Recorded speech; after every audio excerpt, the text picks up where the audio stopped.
संविधान बदलू देणार नाही. वा, माझ्याशी उज्जत होतात, माझ्याशी उज्जत होते.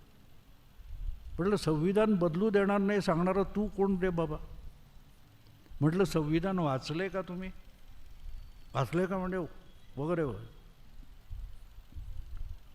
म्हटलं तू बाबासाहेब आंबेडकरांना इतका तर मला मोठा वाटत नाही. मी त्या माणसाला जो हुज्जत करत होता माझ्याशी त्याला म्हटलं तुझ्याशी बाबासाहेब तरी सहमत आहेत का सांग मला, संविधान बदलायचं नाही म्हणजे काय?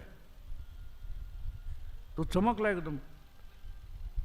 म्हटलं आपण बनवलेली घटना कालातीत आहे असं खुद्द बाबासाहेबांनी मानलं नाही आणि म्हणून काळानुसार आवश्यक ते बदल करता यावेत म्हणून बाबासाहेबांनी त्याच घटनेमध्ये घटना दुरुस्तीची तरतूद करून ठेवली. मग ती आवश्यकतेनुसार बदल केली तर संविधानात बदल होतो की नाही? होतो म्हणाला.